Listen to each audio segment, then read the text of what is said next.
देखिए, ये आपका 19वां चैप्टर है। इसमें प्रधानमंत्री से संबंधित जो आपके सवाल बनेंगे उसमें यहाँ पे डिस्कस किए जाएंगे। तो पहला सवाल क्या है? लगातार दूसरी बार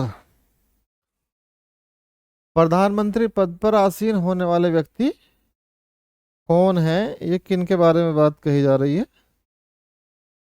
तो जवाहरलाल नेहरू जो है वे भी 2 बार प्रधानमंत्री बने, इंदिरा गांधी जी भी 2 बार प्रधानमंत्री बनी और अटल बिहारी वाजपेयी जी भी 2 बार प्रधानमंत्री बने हैं। तो इनमें ये सभी ऐसे लोग हैं जो 2 बार प्रधानमंत्री बने हैं। भारत के प्रधानमंत्री क्या होते हैं? नियुक्त होते हैं। ठीक है ना, मनोनीत होते, ना निर्वाचित होते और ना ही चयनित होते हैं। ठीक, क्या होते हैं? नियुक्त होते हैं। ये अच्छा सवाल है। जो दूसरा सवाल था वो नियुक्त होने वाला। भारत के प्रधानमंत्री का पद संविधान द्वारा गठित है। प्रधानमंत्री की नियुक्ति कौन करता है? राष्ट्रपति। प्रधानमंत्री को उसके पद की गोपनीयता की शपथ कौन दिलवाता है? राष्ट्रपति। सामान्यतः प्रधानमंत्री लोकसभा के बहुमत दल का नेता होता है। भारत में एक व्यक्ति एक अधिक से अधिक कितनी बार प्रधानमंत्री पद पर नियुक्त हो सकता है? कितनी भी बार हो सकता है, इसकी कोई समय सीमा नहीं है। भारत में शक्तियों का प्रमुख उभरता केंद्र क्या है? प्रधानमंत्री। निम्नलिखित में कौन लोकसभा का नेतृत्व करता है? प्रधानमंत्री। संघीय मंत्रिपरिषद का अध्यक्ष कौन होता है? प्रधानमंत्री। नीति आयोग का अध्यक्ष कौन होता है? प्रधानमंत्री। आमतौर पर भारत के प्रधानमंत्री होते हैं लोकसभा के सदस्य, आमतौर पर। देखिए, ये बहुत अच्छा सवाल नहीं है। आमतौर पर लिखा हुआ है तो सामान्यतः लोकसभा से ही होते हैं, लेकिन जरूरी नहीं है। ये क्या है? संसद के सदस्य, सॉरी, राज्यसभा से भी हो सकते हैं, लोकसभा से भी हो सकते हैं। कहने का मतलब ये है कि प्रधानमंत्री पद का जो उम्मीदवार है वो लोकसभा या राज्यसभा यानी संसद का सदस्य होना चाहिए। तो इसमें डी क्वेश्चन ज्यादा सही होगा। सामान्यतः दोनों सदनों के सदस्य। अच्छा, नहीं नहीं, ये डी नहीं होगा, बी ही होगा, क्योंकि दोनों सदनों का सदस्य कोई व्यक्ति एक बार में नहीं हो सकता। तो मैंने पहले कहा था कि अच्छा क्वेश्चन नहीं है इस तरीके से। ये बीपीएससी ने बनाया हुआ, इस तरीके के फालतू क्वेश्चन बनाते हैं लोग। भारत के प्रधानमंत्रियों का निम्नलिखित में से कौन कालानुक्रम सही है? तो ये देखिए क्या है, सबसे पहले जवाहरलाल नेहरू जी हैं, फिर उसके बाद मोरारजी देसाई, इंदिरा गांधी, और फिर उसके बाद मोरारजी देसाई, और फिर आपके चौधरी चरण सिंह जी प्रधानमंत्री बने हैं। ठीक है।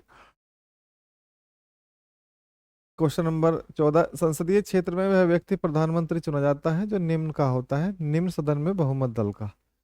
ठीक है। मंत्रिमंडल की बैठक की अध्यक्षता कौन करता है? प्रधानमंत्री जी इसकी बैठक की अध्यक्षता करते हैं। प्रधानमंत्री की नियुक्ति राष्ट्रपति करता है। वह किस अनुच्छेद में वर्णित है? अनुच्छेद 75 में। भारत के प्रधानमंत्री पद के लिए उम्मीदवार की कम से कम कितनी उम्र होनी चाहिए? 25 वर्ष। देखिए, जैसे निम्नतम जो संसद के जो सदस्य हैं उसमें लोकसभा और राज्यसभा की जो उम्र सीमा है वो अलग अलग है। लोकसभा की 25 वर्ष होनी चाहिए कम से कम, और राज्यसभा की 30 वर्ष होनी चाहिए। तो कोई व्यक्ति या लोकसभा का सदस्य हो चाहे राज्यसभा का सदस्य हो, प्रधानमंत्री बन सकता है। तो इसका मतलब क्या है कि कम से कम कितनी उम्र होनी चाहिए? तो 25 वर्ष तो उसकी उम्र होनी ही चाहिए होती है, तो प्रधानमंत्री बनाया जा सकता है। ठीक है। भारत के प्रधानमंत्री लोकसभा में बहुमत दल के नेता होते हैं। प्रधानमंत्री कौन बनता है लोकसभा में बहुमत दल का नेता?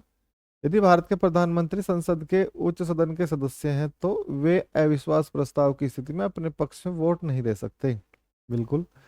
भारत के प्रधानमंत्री का पद संविधान द्वारा सृजित है। भारत का प्रधानमंत्री सत्ता दल का अध्यक्ष हो सकता है। निम्नलिखित में से कौन सा वक्तव्य सही है? भारत का प्रधानमंत्री संसद के दोनों सदनों के सदस्यों में से अपने मंत्रियों का चयन करने के लिए स्वतंत्र है। ठीक है। वे चाहे राज्यसभा के हों चाहे लोकसभा के। किस प्रधानमंत्री ने एक बार पद से हटने के पश्चात दोबारा पद संभाला था? तो इंदिरा गांधी। ठीक है।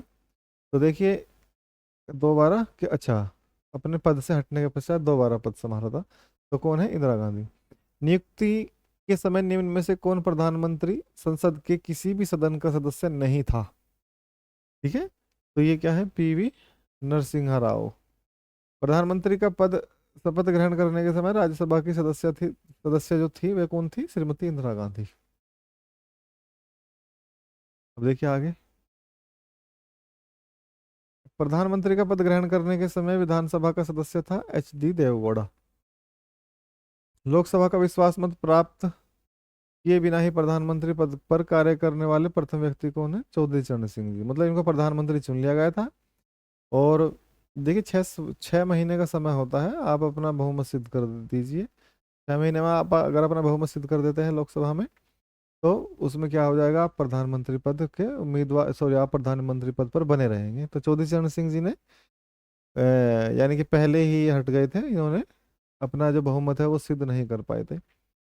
कांग्रेस द्वारा समर्थन वापस लिए जाने के कारण ही त्यागपत्र देना पड़ा सभी को, चंद्रशेखर को, HD देवगौड़ा को, चौधरी चरण सिंह जी को, सभी को। इंदिरा गांधी दूसरी अवधि के लिए प्रधानमंत्री बनी है 80 से 84 तक। जवाहरलाल नेहरू के निधन के पश्चात किसे प्रधानमंत्री पद दिया गया? गुलजारी लाल नंदा को। ठीक है, तो जवाहरलाल नेहरू जी के बाद में कौन बने हैं? गुलजारी लाल नंदा। ठीक, अविश्वास प्रस्ताव के कारण सर्वप्रथम किस प्रधानमंत्री को अपने पद से त्यागपत्र देना पड़ा? मोरारजी देसाई को। वह पद प्रधानमंत्री वह प्रथम प्रधानमंत्री कौन थे जिन्होंने संसद सत्र में उपस्थित हुए बिना ही त्यागपत्र दे दिया? चौधरी चरण सिंह जी। मैंने क्या अभी ये बताया था कि वो संसद गए ही नहीं, क्योंकि संसद जाते तो उन्हें अपना बहुमत सिद्ध करना पड़ता, तो पहले ही उन्होंने इस्तीफा दे दिया। प्रधानमंत्री पद पर सर्वाधिक समय तक कौन आसीन रहे हैं? जवाहरलाल नेहरू। ठीक है, तो अभी तक जवाहरलाल नेहरू ही हैं। आने वाले समय में हो सकता है प्रधानमंत्री मोदी इस रिकॉर्ड को तोड़ दें। प्रधानमंत्री पद पर किसी एक कार्यकाल के लिए सबसे कम समय के लिए कौन आसीन रहा है? अटल बिहारी वाजपेयी। निम्नलिखित में से किसने 2 बार कार्यकारी प्रधानमंत्री के रूप में पद ग्रहण किया है? गुलजारी लाल नंदा है। प्रथम गैर कांग्रेसी प्रधानमंत्री कौन बने हैं? मोरारजी देसाई। सबसे कम उम्र में प्रधानमंत्री पद पर आसीन होने वाले व्यक्ति राजीव गांधी है। सबसे अधिक उम्र में प्रधानमंत्री पद पर आसीन होने वाले व्यक्ति कौन है? मोरारजी देसाई है। प्रधानमंत्री पद से त्यागपत्र करने वाले प्रधानमंत्री मोरारजी देसाई। ऐसे प्रथम प्रधानमंत्री जिनके विरुद्ध लोकसभा में अविश्वास प्रस्ताव लाया गया, जवाहरलाल नेहरू। लोकसभा चुनाव में पराजित होने वाले प्रथम प्रधानमंत्री कौन है? इंदिरा गांधी। ठीक है, इलाहाबाद हाईकोर्ट में इनके ये जो चुनाव को लेकर केस चला था। आगे देखिए, प्रथम पूर्णतः गैर कांग्रेसी प्रधानमंत्री बने अटल बिहारी वाजपेयी। भारत के प्रथम सिख प्रधानमंत्री हैं मनमोहन सिंह जी। किस प्रधानमंत्री द्वारा प्रस्तुत विश्वास प्रस्ताव पर अब तक की सबसे लंबी बहस लोकसभा में चली है? अटल बिहारी वाजपेयी जी के समय। अभी तक पद पर रहते हुए कितने प्रधानमंत्रियों की मृत्यु हुई है? इनमें 3 लोग हैं। अब तक लोकसभा में प्रस्तुत अविश्वास प्रस्ताव सर्वाधिक बार किस प्रधानमंत्री की सरकार के खिलाफ रखे गए हैं? इंदिरा गांधी। भारत का प्रधानमंत्री जिसने एक सांसद की हैसियत से संसद के उन सभी संयुक्त अधिवेशनों में उपस्थिति दर्ज कराई जो स्वतंत्र भारत के इतिहास में अब तक संपन्न हुए हैं? अटल बिहारी वाजपेयी जी। लोकसभा में विश्वास मत प्राप्त करने से पहले त्यागपत्र देने वाले उपयुक्त दोनों कौन कौन है? चौधरी चरण सिंह और अटल बिहारी वाजपेयी। ये पहली की बात है जब 13 दिन के लिए प्रधानमंत्री बने थे। लोकसभा में विश्वास मत प्राप्त करने में असफल रहने के कारण त्यागपत्र देने वाले प्रधानमंत्री VP सिंह और HD देवगौड़ा। संसदीय शासन प्रणाली में प्रस्तावित कार्यपालिका शक्ति किसके पास होती है? प्रधानमंत्री के पास में। संसदीय शासन प्रणाली सर्वप्रथम किस देश में विकसित हुई है? ब्रिटेन में। हमने जो संसदीय शासन प्रणाली ली है वो कहाँ से ली है? ब्रिटेन से ही ली है। भारतीय संविधान के अनुसार तथ्यात्मक संप्रभुता निवास करती है किसमें? प्रधानमंत्री में। हालांकि संप्रभुता राष्ट्रपति में होती है, लेकिन फिर भी ये क्या है? तथ्यात्मक संप्रभुता की बात करते हैं, तो फिर प्रधानमंत्री, क्योंकि सारी जो राष्ट्रपति की जो रियल पावर है वो कहाँ ट्रांसफर है? प्रधानमंत्री जी के पास में।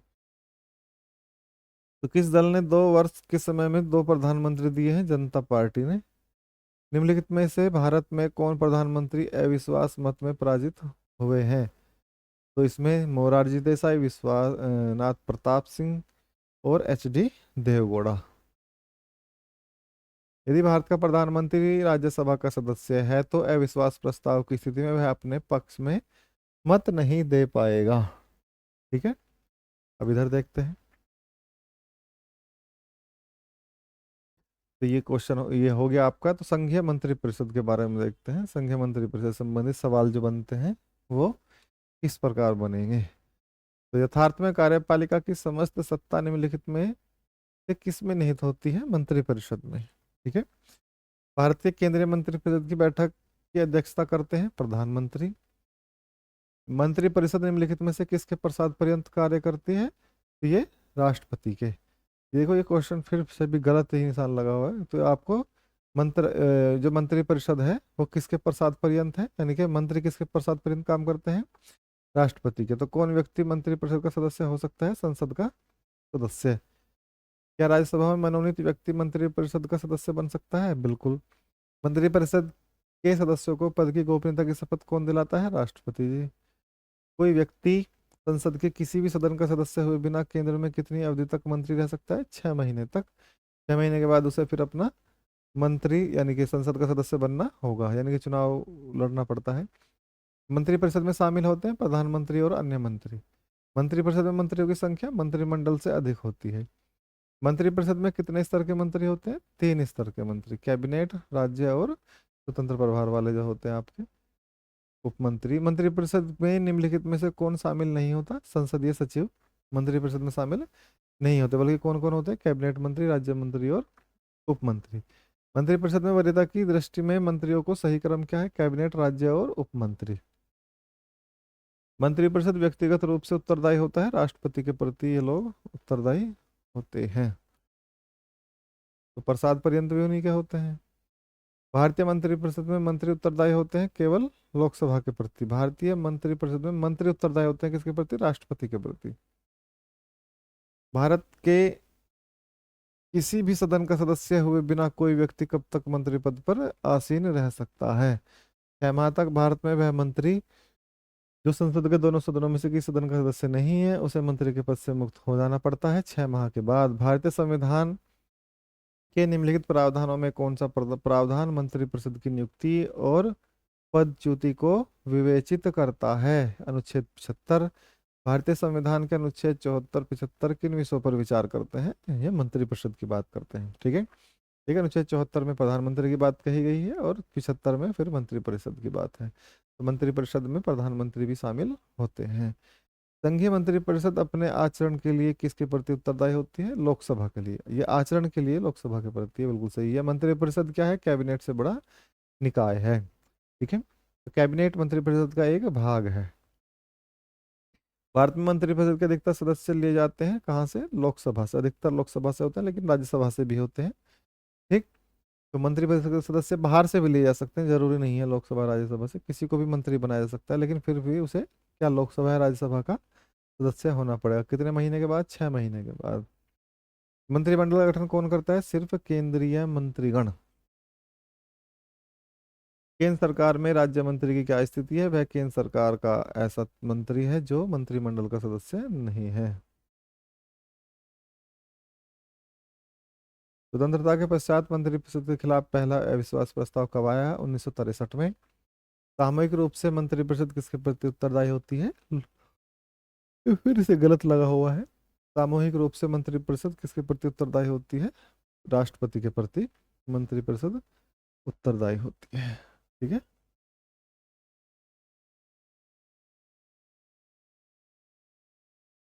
Question number 26।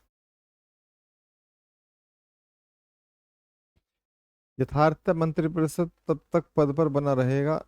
यथार्थ मंत्रिपरिषद तब तक पद पर बना रहेगा जब तक कि उसे किसका? लोकसभा का विश्वास मत प्राप्त रहता है। मंत्रिपरिषद के वित्तीय कार्यों में शामिल है बजट तैयार कर संसद में पेश करना। यदि कोई मंत्री राज्यसभा का सदस्य है तो क्या वह लोकसभा में अपना वक्तव्य दे सकता है? बिल्कुल। निम्नलिखित में से किस परिस्थिति में मंत्रिपरिषद विघटित नहीं हो सकती? किसी मंत्री के त्याग पत्र से। मंत्रिपरिषद से पद त्याग करने के लिए मंत्री किसे अपना पद त्याग संबोधित करता है? किसको? राष्ट्रपति को। संघीय मंत्रिपरिषद में सदस्यों की अधिकतम संख्या कितनी हो सकती है? लोकसभा की कुल सदस्य संख्या का 15%। राजनीतिक शब्दावली में शून्यकाल का अर्थ क्या है? प्रश्न उत्तर सत्र। भारतीय गणराज्य में वास्तविक कार्यकारी प्राधिकारी निम्नलिखित में से किसके पास होते हैं? मंत्रिपरिषद के पास होते हैं। जो व्यक्ति सांसद न हो क्या उसे मंत्री नियुक्त किया जा सकता है?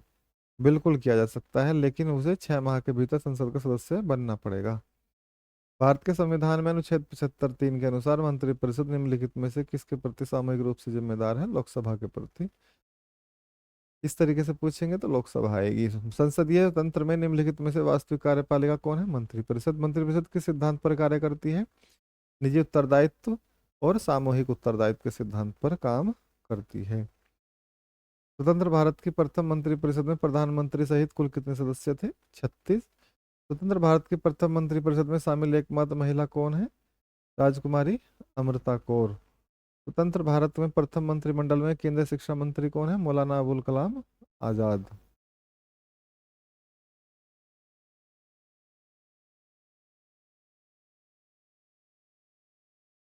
स्वतंत्र भारत के प्रथम प्रतिरक्षा मंत्री यानी कि डिफेंस मिनिस्टर सरदार बलदेव सिंह है। स्वतंत्र भारत के प्रथम वित्त मंत्री कौन है? ये षणमुखम चेट्टी।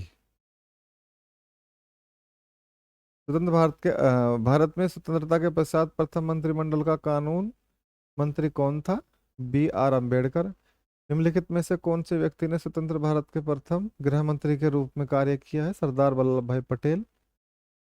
संघीय मंत्रिपरिषद से पद त्याग करने वाला पहला मंत्री कौन है? श्यामा प्रसाद मुखर्जी। संघीय मंत्रिपरिषद में सबसे लंबी अवधि तक लगातार एक ही विभाग का कार्यभार संभालने वाले केंद्रीय मंत्री कौन है? राजकुमारी अमृता कौर है। निम्नलिखित में से कौन संघीय मंत्रिपरिषद में किसी न किसी विभाग के मंत्री 28 वर्ष से अधिक समय तक बीच में 2.5 वर्ष छोड़कर लगातार बने रहे हैं? कौन है? जगजीवन राम। सबसे कम अवधि यानी कि मात्र 5 दिन तक केंद्रीय मंत्री बने रहने का रिकॉर्ड किसके नाम है? HR खन्ना के नाम। निम्नलिखित में से किसका भारत के संविधान में स्पष्ट उल्लेख नहीं है पर परिपाटी के रूप में पालन किया जाता है? मंत्रिपरिषद में भारत के सभी भागों का प्रतिनिधित्व हो। केंद्रीय सरकार के संदर्भ में निम्नलिखित कथनों पर विचार कीजिए। तो इसमें क्या लिखा है? भारत के संविधान में उपबंध है कि समस्त कैबिनेट मंत्री अनिवार्य रूप से केवल लोकसभा के ही आसीन सदस्य होंगे। ठीक है, तो ये गलत है। केंद्रीय कैबिनेट सचिवालय संसदीय कार्य मंत्रालय के निदेशाधीन कार्य करते हैं। तो ये इसमें क्या है? दोनों ही गलत है। केंद्रीय सरकार के संदर्भ में निम्नलिखित कथनों पर विचार कीजिए। 15 अगस्त 1947 को केंद्रीय मंत्रालयों की संख्या 18 थी। वर्तमान में केंद्रीय मंत्रालयों की संख्या 36 है। दोनों ही गलत। संघ सरकार के संदर्भ में निम्नलिखित कथनों पर विचार कीजिए। कैबिनेट सचिव की सलाह पर प्रधानमंत्री द्वारा भारत सरकार के मंत्रालय विभागों का सृजन किया जाता है। ये गलत है।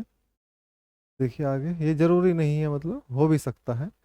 हर एक मंत्रालय को प्रधानमंत्री की सलाह पर भारत के राष्ट्रपति द्वारा किसी मंत्री को प्रदान किया जाता है। बिल्कुल ये सही है। ठीक है, देखिए प्रधानमंत्री की अपनी एक उचित इसमें जो उनकी डिस्कशनरी पावर होती है उस पर डिपेंड करता है। ठीक है, तो इसमें ज्यादा सही सवाल का जो आंसर बनेगा इसमें बी बनेगा, यानी केवल 2। निम्नलिखित में से कौन भारतीय केंद्रीय वित्त मंत्री रहे हैं?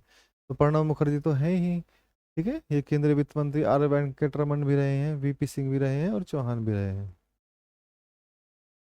इस प्रश्न में 2 वक्तव्य हैं, एक को कथन ए और दूसरे को कारण कहा गया है। ठीक है, तो आपको पता है ये सवाल कैसे करने होते हैं। भारतीय संघ में मंत्रिपरिषद संयुक्त रूप से लोकसभा और राज्यसभा दोनों के प्रति उत्तरदायी है और लोकसभा और राज्यसभा दोनों के सदस्य संघीय सरकार के मंत्री बनाने के लिए पात्रता रखते हैं। देखिए भारतीय संसद में मंत्रिपरिषद संयुक्त रूप से, ये संयुक्त रूप से मंत्रिपरिषद का उत्तरदायी होने का क्या मतलब होता है कि जब तक लोकसभा में उन्हें विश्वास मत है तब तक वो मंत्रिपरिषद बनी रहेगी, अर्थात सरकार बनी रहेगी। तो लोकसभा में तो मंत्रिपरिषद संयुक्त रूप से लोकसभा और राज्यसभा दोनों के प्रति, तो ये राज्यसभा के प्रति नहीं बल्कि किसके प्रति है? लोकसभा के प्रति। तो ये तो गलत हो गया।